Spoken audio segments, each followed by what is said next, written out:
This podcast is a Radio Mike original production. Head to radiomike.com.au to find out more.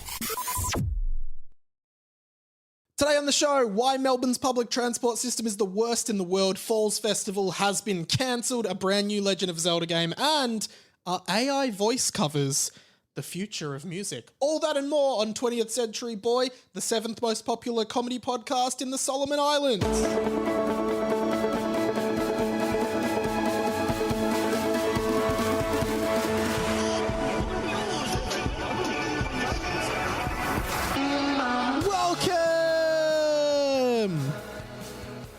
To 20th Century Boy.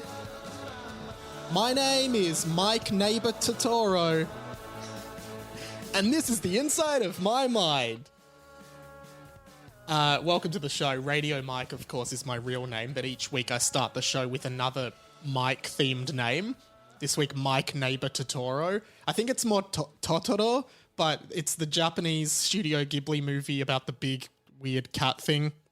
It's all right. I think it's overrated personally, but if you can help me out with these, because they get harder. They do get harder each week to come up with. You know, I've done Mike Big Fat Greek Wedding. I've done Mike Sharona. Shout out to my neighbor, Steve, who was listening to the podcast and said to me in the lift, hey, I was listening to your podcast. I've got a new name for you on your podcast. Do Mike Sharona. And I was like, dude, I've done it. Thank you for the suggestion, but I've done it and I'm running out of them, man. I'm really running out of them.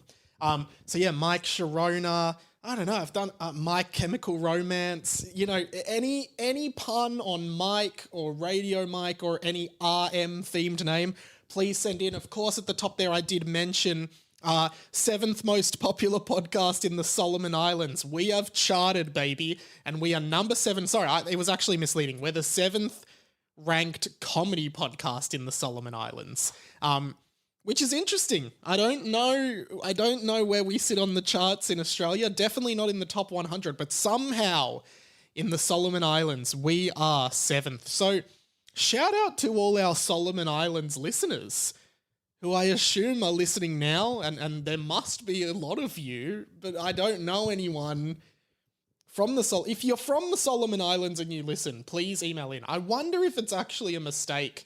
Like, because where is the Solomon Islands? The Solomon Islands are like north of Australia, right? My cousin, funnily enough, actually, this is so funny. My cousin Paul recently did a work trip in the Solomon Islands. He's an engineer and he had to do a bunch of work over there.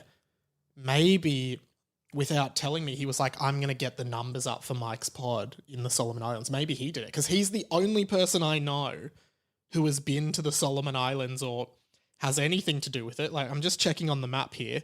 Yeah, so the Solomon Islands are like, yeah, you know, near Papua New Guinea, northeast of Brisbane, basically. Maybe it's just like the proximity isn't right and people in Queensland are getting categorized as Solomon Islands, but I don't know. Anyway, if you're from the Solomon Islands, write in next week. We'd love to hear from you. Lot to do on the show today. I wanted to do another shout out to Radio Chris Prowse. Welcome to the radio family. Of course, over the years since I started this podcast 4.5 years ago, I guess my profile has slightly raised, I guess you could say. You know, I'm definitely not famous or anything, but some people do know me. Often I get recognized for my voice. And in fact, my neighbor Steve, who I just mentioned before, he heard my voice on the news story that I was a part of a few weeks ago. And he was like, oh, I recognize your voice. And then I Googled you and found out about your podcast and stuff. Lots of people recognize my voice. And I guess what I've realized is a lot of people know who I am and know what I look like, but I'm not interesting enough to people for them to actually want to stop me and say hello to me and talk to me. That's what I've realized. Because last night, at the time of recording, I was catching up with my friend Carl for dinner, and I was standing in the city. He works at 3AW, a radio station here in Melbourne, and I was standing, it's opposite Southern Cross Station. I was standing at Southern Cross, and a guy walked past me and he just looked at me, really tall guy as well. Didn't look like someone who would know who I was. And he just goes, "Oh, Mike, Radio Mike. Dude, this is crazy." And I was like, "Oh, hey, man." And then he took out his phone and showed me. He's like, "Hey, this is so crazy, but can I take a photo with you? Because me and my friends have a group chat called Radio Mike in the Wild Sightings." He's like, "I live round the corner from you, and so do a bunch of my friends, and we all see you in Richmond all the time, and we take photos of you from afar and send it in this group chat." And he shows me this group chat. Sure enough, it's called Radio Mike in the Wild. And he's like scrolling and there's just random photos of me from like across the road in Richmond around where I live. And I was like, dude, what the hell? So I took a photo of it. It's really funny. But yeah, Radio Mike in the Wild. Let's start that. If you do see me, don't come up to me. No, dude, I like when people come up to me. But I posted in the Discord, and feel free to join the Discord. It's a great community of listeners of this show, and there's lots of discussion channels about lots of stuff. A guy emailed the show and the Hamish and Andy show. And because I read a lot of the emails for Hamish and Andy, I just read it. And I wanted to read it out. I can't remember this guy's name. I think it's Pete. But he said, "Hey guys," this is to Hamish and Andy, "I'm hoping to garner your support to introduce a monetary reward for podcasters who spot Radio Mike out in the wild." This is a different guy to Chris. "I think Mike has recently moved into my area near IKEA in Richmond." Yes, I mean, not recently. I've been here for nearly a year. "And we seem to be on very similar schedules. I'm constantly seeing him out at the shops, at local cafes, on the tram, just walking down the street, everywhere." And that does sound a lot like me. "With this current rental and financial crisis, I would welcome an opportunity to monetize these sightings and to share around some of Mike's big radio money. Thanks in advance." Yeah, sadly, the big radio money definitely is not true. But happy to chat to anyone who sees me and actually wants to say hello to me instead of just taking a photo of me from across the road. But wanted to shout out those people because, yeah, it is really weird because, I guess what it means is, because sometimes I walk past people and they kind of just like give like a knowing smile at me and like nod, and I'm like, I don't know, that was weird. And I guess it's because they know who I am, but they're not interested in like, I'm not interesting enough. Like if you saw Hamish Blake on the street, if you saw Andy, if you saw, I don't know, I'm trying to think like other Australian celebrities, like, big famous people, you'd like want to stop them and get a photo with them and talk to them, post it on your Instagram. But me, I'm just like this guy who knows a lot of people and people know me from that. And because of that, like they know me, but they're not interested in me enough to stop me. And I guess, yeah, it's like whenever I'm like on the tram or in a shop, there could be people in there being like, "Oh, that's Mike," like watching me and how I behave. And I feel like I need to have a bit of a reckoning with that. Got to always be on my best behavior, no matter where I am. But anyway, it's all a work in progress. Wanted to do a quick one of these. All the write-ins that you sent in. This is all the write-ins where I read out some of the stuff you guys have sent in, basically glorified mailbag. And I did want to say at the moment where I'm super busy every week, where we're in every week doing the Hamish and Andy pod, and next week I'm actually in Sydney because we are doing the Remembering Project. I'm back up in Sydney for a couple of days to record the next season of Hamish and Andy's Remembering Project, which is always fun, even though long-term listeners of the show, you will know that I hate Sydney. It's the worst city in the world, and I would never go there voluntarily, only for work. Yeah, I've been really busy. Might be some shorter episodes, still figuring out next week, but yeah, just bear that in mind. But Radio Big Bear, welcome to the RF, and of course, subscribe to me on YouTube because I put up highlight clips from this show almost every night. Radio Big Bear commented on one of the YouTube clips about the new AFL video game, and I just thought it was interesting. "Hey mate, literally never watched your channel before, but great video. I'll have to agree with you here. AFL is not a global sport. To Aussies, in brackets, I lived in Australia for 4 years, it may seem like the world to them, but it's factually not that big of a sport in terms of market. NFL, American football, though bigger, is also not a global sport. That's why when Americans claimed Super Bowl is the biggest sporting event. It was absolutely stupid and showed how ignorant and egocentric Americans are. The World Cup attendances and views completely blew Super Bowl out of the water. It just seems like the biggest sporting event in the world for Americans because they live in their own little bubble. Denver sucks ass. Shout out to our Denver listeners. It's a similar case, but not exactly the same. Australians also live in a bubble to some extent, but are at least more self-aware. It's hard to sell AFL games. Also, in my experience, Australians are very fit, sporty and active people and would probably just rather play the actual sport. Whereas Americans are fat, lazy, highest rate of obesity. This is getting oddly personal. So you have a ton of unfit people who love NFL as a sport, but cannot play it. So they resort to playing the video game version of it instead. Keep it up, dude, from Big Bear. Thank you very much, Big Bear, for writing that in. And yeah, I definitely agree with that. I think, well, no, I don't think many Aussies think that AFL is a huge worldwide sport, but maybe we think it's bigger than it is because we are in a bit of a bubble. And I agree with your take on the Americans as well.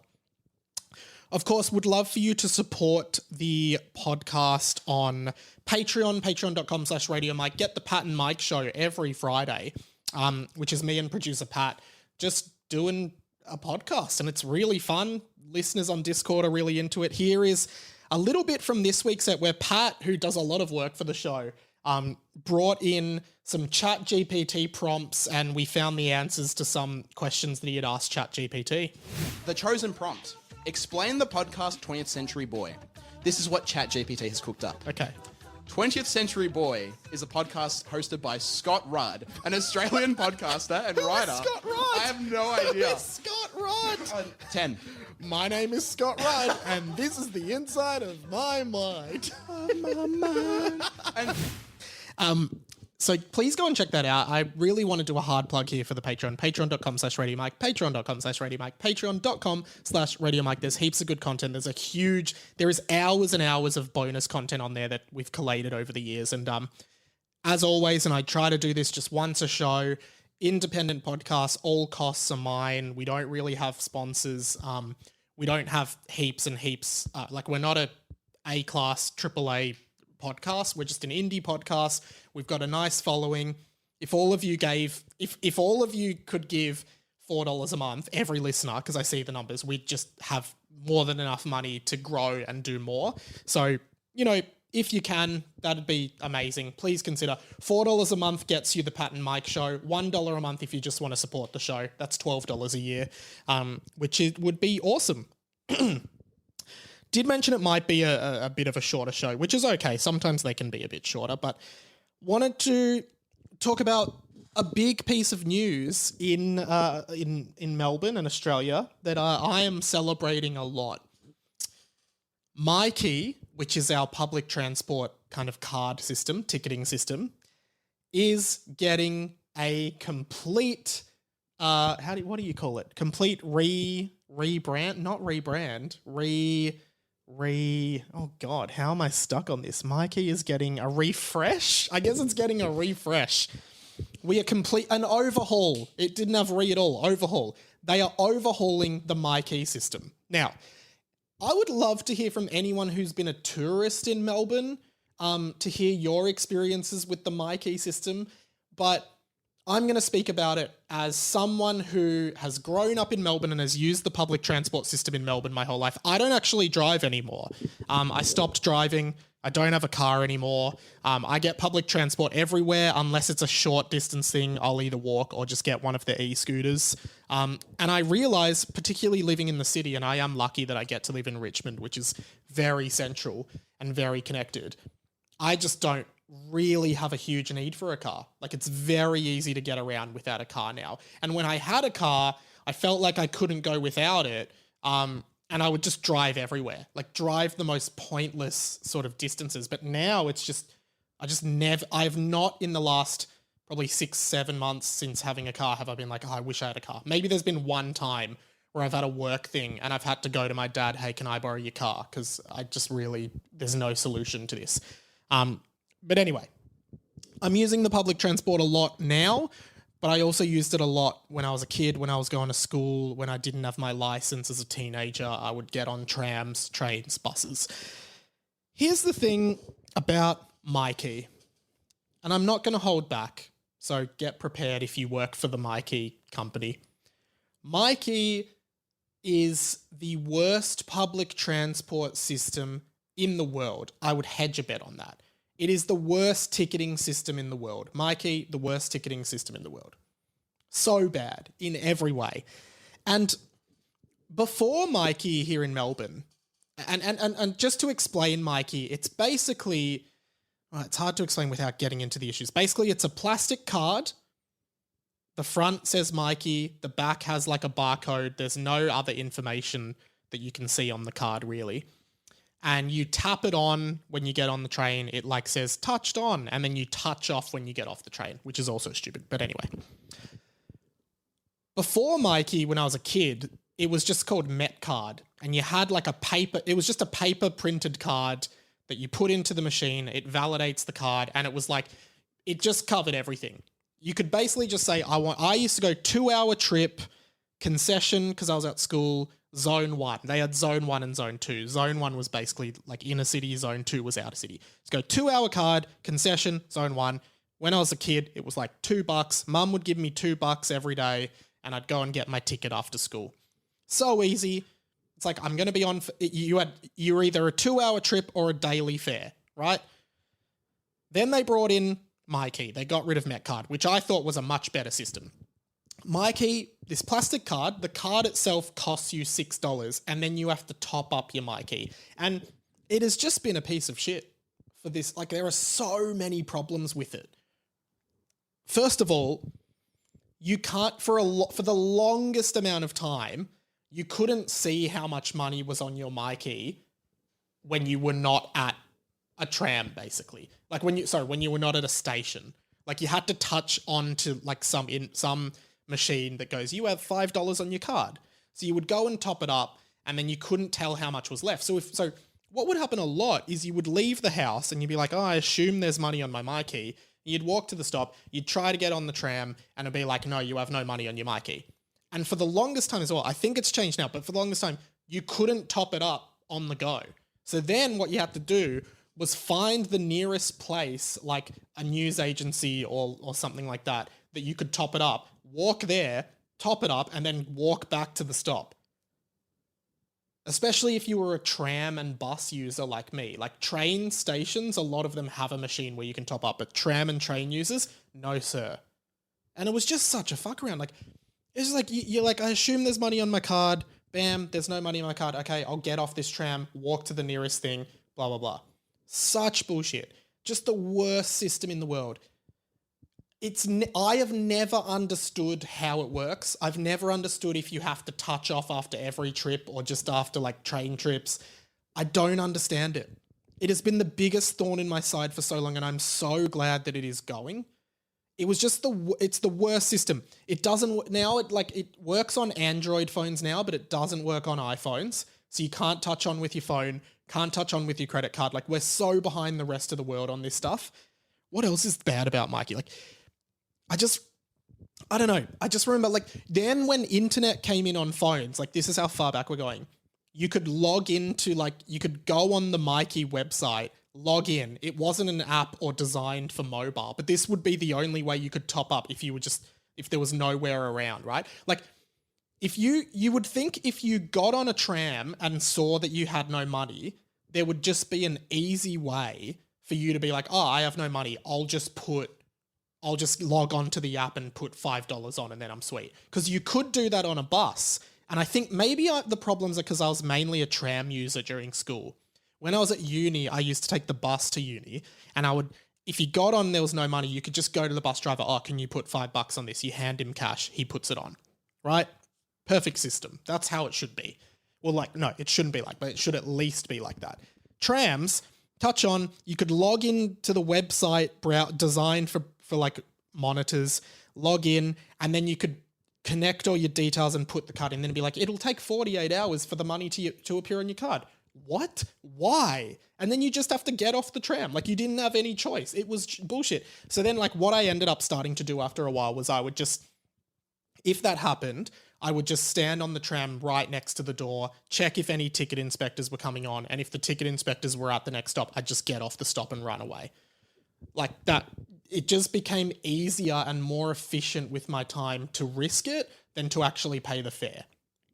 Also, you can sometimes just forget to touch on. And then I remember once I got this fine because I literally just forgot to touch on, even though like you could see my record that I touch on every day. And then this day I just forgot to touch on. And like I went to the guy was like, oh, we're going to have to give you a fine. I'm like, oh, like there's money in the card. I'll just touch on now. It's like, no, but you didn't touch on. It's like, yeah, but like there's money on my card. I just forgot. Like you can see in my record that I've touched on every day for the past 6 weeks. I just forgot to touch on. So I'm just going to touch on now, and now I have a valid ticket. And I still have a valid ticket, I just didn't touch on. It's just the most bullshit system in the world. So ridiculous.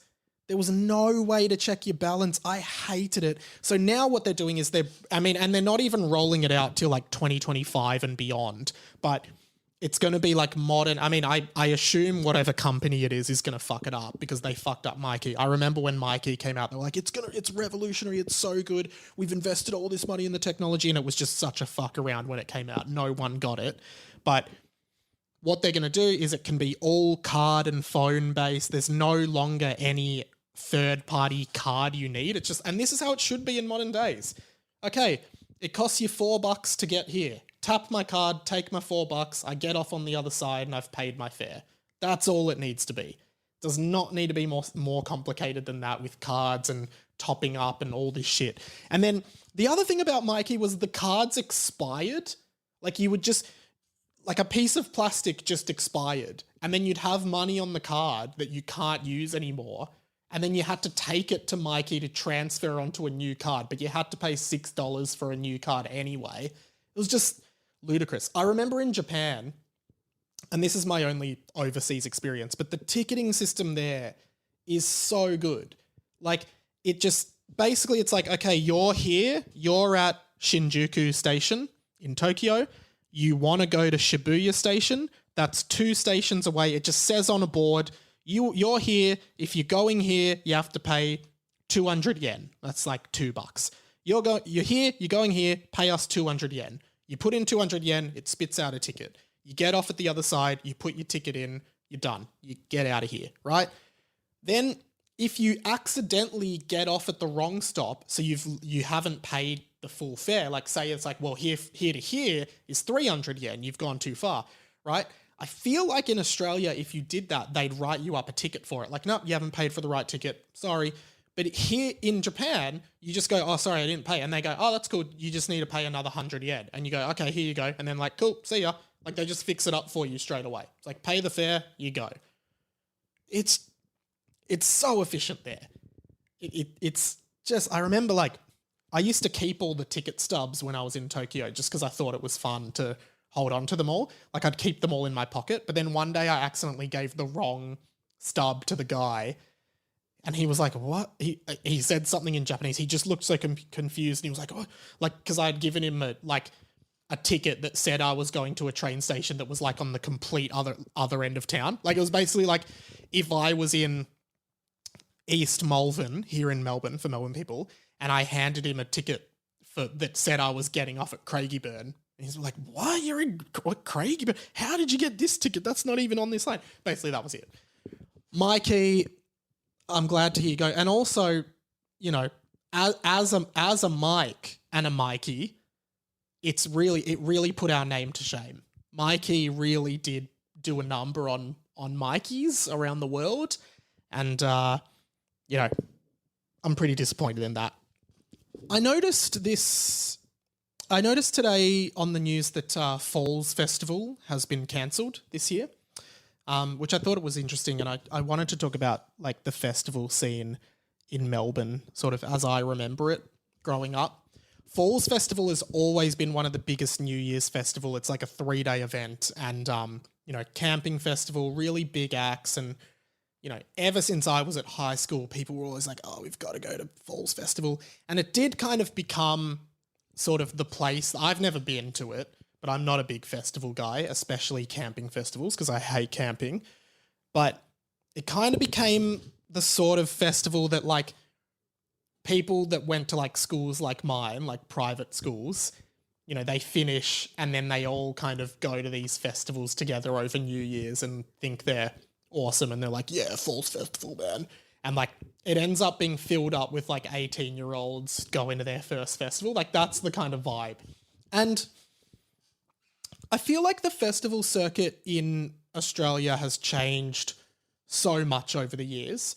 I'm not a huge festival person because often I find they become more about like the logistics of where you need to be and when to see the acts you want to see. And like, oh, I've got to be here at this time and then I've got to move to here, like, rather than just enjoying the music. Like you're always thinking about where you have to be next, and you always do have to be somewhere next to see the bands that you want to see. But, you know, over the years, there's been so many festivals in Melbourne that just do not exist anymore. Soundwave, of course, one of them. Big Day Out. There was like Stereo Sonic, which was like the electronic sort of rave kind of one. The one that I went to, and it was my first ever festival the first year out of high school, was Soundwave, 2013. And I think I've spoken about it on this show before, but it really felt like that was the first year I finished school and I had grown up listening to like pop punk, and Soundwave was a very metal, punk, hardcore kind of festival, very popular. And that year was like the year for bands I grew up loving. I saw Blink-182, I saw Linkin Park, Paramore, Offspring, Billy Talent, Sum 41, Bowling for Soup, like all those kind of bands from the 90s and 2000s that I absolutely loved. And it was such a fun time, but it was a lot of it was just like, oh, I need to go to this stage now. And then the crowd for Blink-182 was just insane. And Linkin Park, so you like it was so far at the back you could barely see them. But luckily I went to their side shows. But Big Day Out was really big. I never went to that. That was really big and then suddenly got cancelled. I know the guy that was managing Soundwave and was like the promoter for Soundwave and the guest and the band booker. He was sort of embroiled in a lot of controversy because I think he was basically using the proceeds of the festival to fund the next year's festival, which sort of in a way was like pyramid schemey, where like the money, there was no money. It was just constantly staying afloat because of the festival, but then kind of overbooked and couldn't pay the bands. And then the bands all started tweeting that like they hadn't been paid for the festival like 2 years ago when he was promoting a new festival, and then it all just went balls up and I think it just couldn't go anymore. And it did become really expensive to run festivals here as well.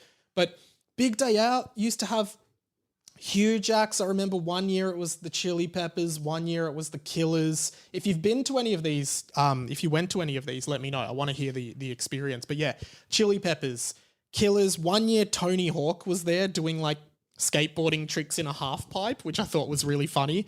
I know one year at Falls they had Blur. Acts like that, like really big international acts would come.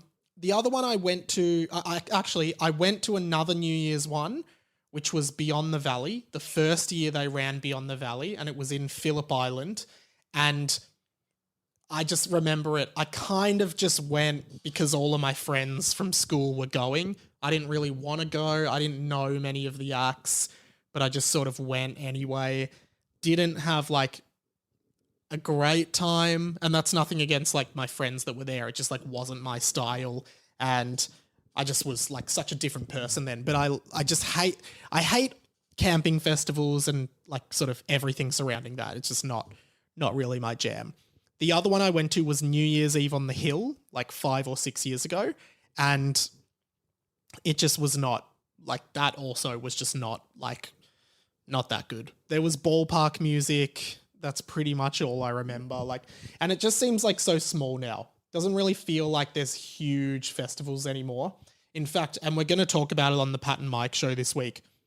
Pat in the Discord posted the lineup for Laneway Festival, and he was like, whoa, the Laneway Festival is awesome this year. And I looked at it and I did not know a single person on the lineup except for Skrillex. And I was like, Skrillex? Like, what? How, like, what a throwback. Skrillex. I don't know. I think the festival scene is really, really strange at the moment. There's a brand new Legend of Zelda game out, and it's called Legend of Zelda: The Tears of the Kingdom. It's the follow-up to the 2016 game Legend of Zelda: Breath of the Wild on Nintendo Switch, which was almost unanimously considered one of the best games ever made, revolutionary for its time, and often Zelda games are considered that. Like, they're often considered incredible games. The new one, Tears of the Kingdom, has gotten similar acclaim, people really liking it. I played a little bit of it at my brother's yesterday, and controversial hot take, and I think I have spoken about this on the podcast before, but Legend of Zelda games just aren't really my jam. They're just not really the kind of game that I like to play. And I was playing it at my brother's, and I was like, he was like, how cool is this? And I'm just like, I don't know. I don't know if I would want to buy this. And I don't think it's a bad game. It's just not my kind of game. Funnily enough, I've recently been, I'm really into PS5 at the moment. I've got the PlayStation 5 Deluxe sort of online service where there's a bunch of free games. There's like hundreds of free games, and every month they give you more and more free games. So I haven't bought a game in a long time. I just download games, and if I like one, I just play it. And got addicted to this game on PlayStation called Monster Boy, which is like this, they call them Metroidvania games, which is basically like the kind of game where there's a big sort of interconnected 2D world, and you kind of walk through it exploring, and then there's certain barriers that you can't get through until you've like beaten a boss and gotten a new ability. And every time you get a new ability, you can explore the world a little bit easier and find new secrets and new directions and new worlds and stuff. So this Monster Boy, and got addicted to it. Couldn't even like do work. I was just like addicted to this game. I couldn't stop thinking about it. It was really fun. It was a really good game. And it's just like 2D platforming, very simple, but very, very fun. And stayed up the other night till about 1:30 a.m. just trying to 100% it, get the platinum trophy. If you have a PlayStation, you get me. So addictive. And that's what I want from a game. When I play a game, I want a fast-paced game, not like, even my brother was saying Zelda is a very like slow game. Like, it's like you just immerse yourself in it and you're just in awe of the world. And I'm like, yeah, but I don't want to immerse myself. I just want a game that I can pick up and play. I don't have to explore. I hate exploring. Do I? No, I don't even know. I think my struggle with games, like I've talked about it before, they're just too big. They ask too much of you. You have to learn too much. You have to invest too much. But then I guess I'm investing hours and hours of my life playing this Monster Boy game. But yeah, Zelda. I mean, once again, the ones I have played, like I've enjoyed, but I've never been like, this is an incredible game, like an absolutely incredible game. And again, I have never played The Legend of Zelda Ocarina of Time. I've never played it, never beaten it, don't know much about it. Maybe, and I think I might be doing a repeat of a segment I did like 3 years ago on the pod. But maybe I got to play it. I think it's available on Switch now. I think you can just play it on Switch. Maybe I've just got to play Ocarina of Time and just be like, yep, I'm playing it. Maybe that's a challenge for the show. I don't know. But yeah, Tears of the Kingdom. Curious about like what people think of it and whether people are enjoying it and playing it. I assume a lot of people are because it's really good. The final thing I wanted to talk about is, and we've touched a little bit on this over this year on the show, but the rise of AI, because it does continue to rise and rise and rise. And there's a new kind of branch of AI that I am really, really enjoying and that I think is very interesting. I think it's all interesting. I think the way that our world adapts to AI is going to be increasingly interesting. But this in particular is really interesting to me because I think, yeah, basically there's this new trend called AI covers, where essentially people are creating AI voices of singers and then getting them to sing songs that they never sung. For example, just to demonstrate, Freddie Mercury, and a lot of them are Freddie Mercury or Kanye West based. Maybe they're just very popular, but also I guess it's based on how much data there is of these people. But this is Freddie Mercury singing Michael Jackson's Thriller. You're paralyzed, 'cause this is Dylan. Dylan night, and no one's gonna save you from the beat of the like you know it's Dylan. I think it's so cool, and I think it's just like, it's going to make a lot of, there's so many that come to mind. Like, I would love to hear, I don't know, Freddie Mercury singing a Blink-182 song, or Michael if these keep happening, I think you could just make basically we're just moving to this point with AI where anyone's fantasy can become a reality. And it's weird, but also cool, but also creepy. Again, like I said, there's a lot of Freddie Mercury ones. And Freddie's such an accomplished singer, such a fantastic voice, such a great vocal range. So he's a great sort of example of this technology in action. Here's him on the Black Parade. Because one day I'll leave you a phantom to lead you in the summer to join the Black Parade. And I think that song, The Black Parade, is so inspired by Queen that it almost just feels natural to hear him singing it, even with Thriller. You're paralyzed. Like, that is Freddie, but his voice almost fits that song so well, which is what's so interesting about it. Here's him singing Yesterday by the Beatles, which I actually think, one, that song is one of the greatest songs ever written, but two, it sounds beautiful, just as beautiful with Freddie. Yesterday, all my troubles seem so far away. Now it looks as though they're here to stay. Oh, I believe in yesterday. But just imagine you can get your favorite artist to sing any song. You can get your favorite artist to sing your favorite song by another artist, and just all of these remixes. And then, like, suddenly we're at a point commercially where it's like, is there interest in, like, the estate of Freddie Mercury to do an album of AI Freddie Mercury covers? Because it would generate interest and it would generate money. Like, hey, this is an AI Freddie Mercury voice, and we're just going to churn out albums of him doing other people's songs that he can never do, but can we still make money off his voice in this way? And I guarantee you this will happen. You will see, like, Freddie does Disney. Like, they'll turn him into a commodity, and it'll be like, Freddie does Disney, Freddie does Green Day's American Idiot, Freddie Mercury does The Black Parade by My Chemical Romance, album in full. The Freddie Mercury does the Beatles' Let It Be. Like, they'll do that, and people will listen to it because it's actually kind of fascinating to hear. This is Freddie doing Oasis's Don't Look Back in Anger. Again, it's beautiful. So Sally can wait. She knows it's too late as I'm walking on by. My soul slides away. But on my back in anger, I heard you say. And what are the implications of this as well?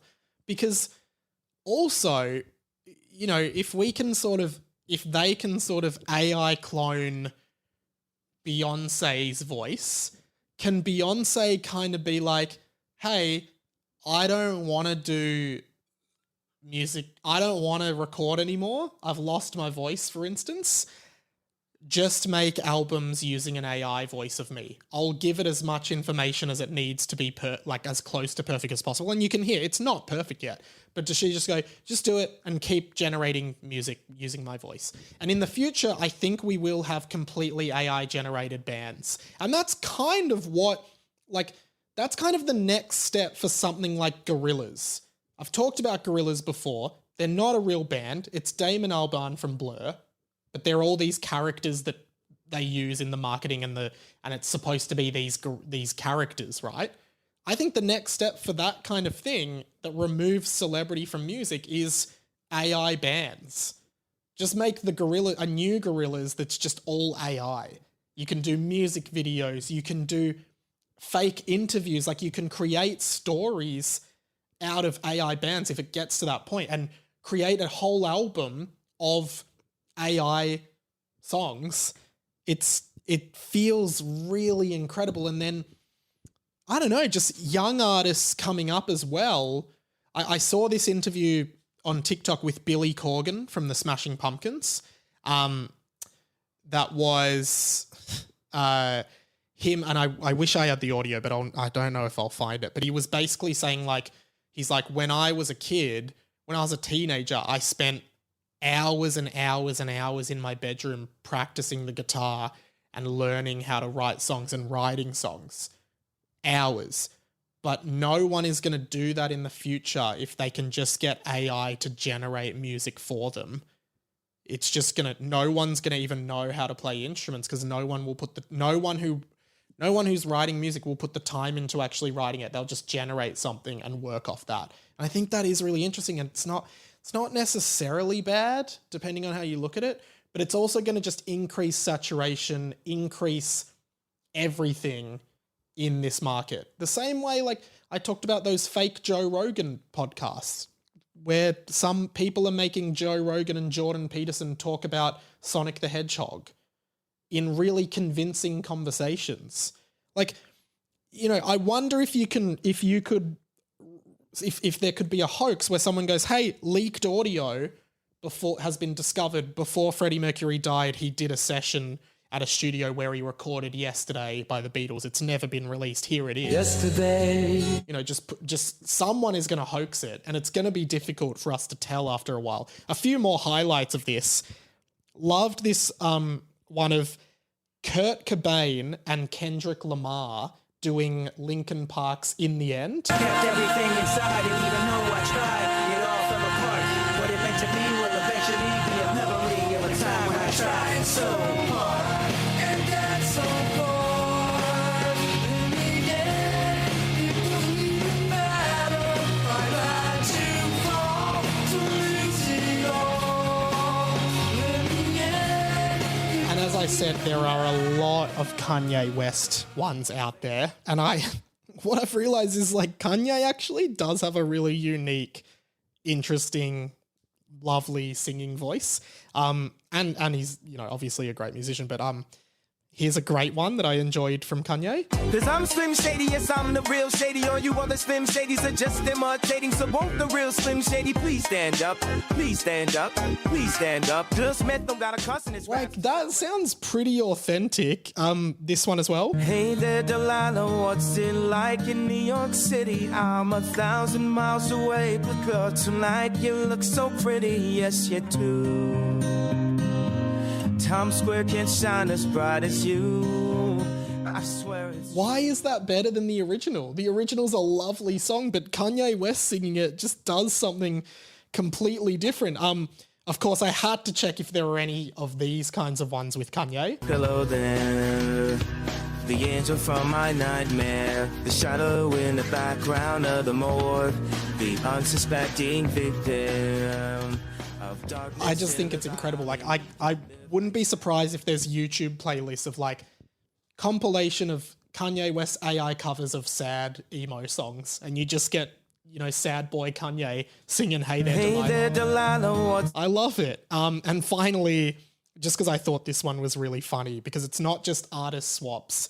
You can actually get anyone, any character to sing a song. Ground control to Major Tom. Ground control to Major Tom. Funnily enough, with The Simpsons, like, you got to think as well, because I've talked on the show before about how theoretically I think The Simpsons could go forever. The power of that IP is just so strong.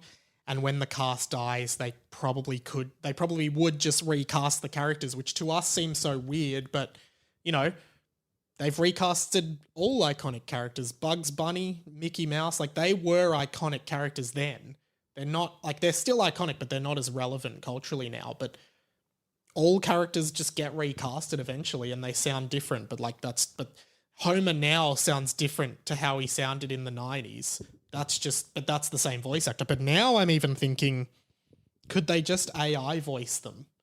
You know, pay a massive licensing fee to have Dan Castellaneta's voice AI made and just use that for the rest of eternity to be Homer and pay his estate, I don't know, like $1 trillion a year or something to use it for the rest of eternity. Like, it is opening up so many interesting avenues for like money, for licensing, for like, you know, in the past, like, say Mark Hamill, aka Luke Skywalker, was dead. In the past, if they wanted to use Luke Skywalker again, they'd just have to recast someone who kind of looks like him.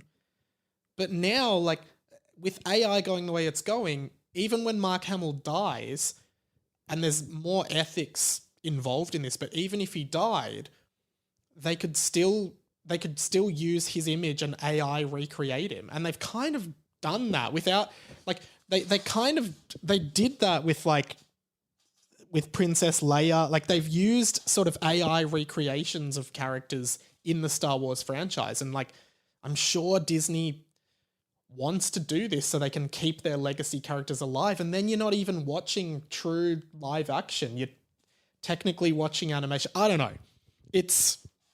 I just find it very fascinating, and I really want to see how these AI covers continue to evolve. But let's do this. The plug. Harry Potter and the Boys came back. Chapter 1 of Book 3, Harry Potter and the Dementors from Azkaban. It's back. Sam is back. Had a blast doing it. We're recording tomorrow for the next step, and I'm really grateful. You can also I do a Patreon bonus for that show on patreon.com/Harry Potter and the Boys. It's called The Sorting Ceremony, where we sort famous people into Hogwarts houses. That's a lot of fun. I've been enjoying that a fair bit. And thanks to everyone who's jumped on that Patreon to support. But yeah, again, patreon.com/Radio Mike for this stuff. YouTube channel, the Instagram at TCBpod and mine at radio.mike. As well as that, I'm on the Hamish and Andy podcast this week, as well as Two Guys, One Cup, talking my big year of footy, if you want to go and listen to those as well. And I think I might be on an episode of Fofop with Charlie Clausen this week. So I'll try and publish that on my Instagram stories if I am. I'm not sure. We recorded it last week, but I think they're getting a bit ahead.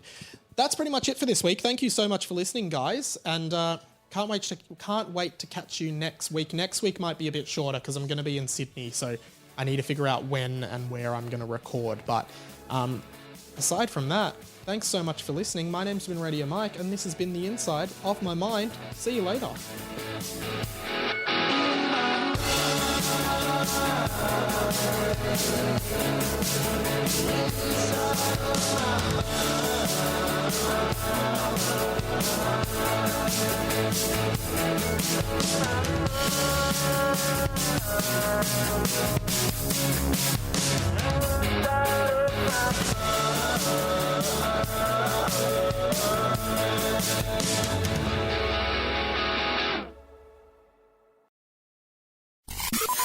This podcast was a Radio Mike original production. Head to radiomike.com.au to check out all our other content, stay up to date at radio.mike on Instagram, and get in touch, radiomikepod@gmail.com.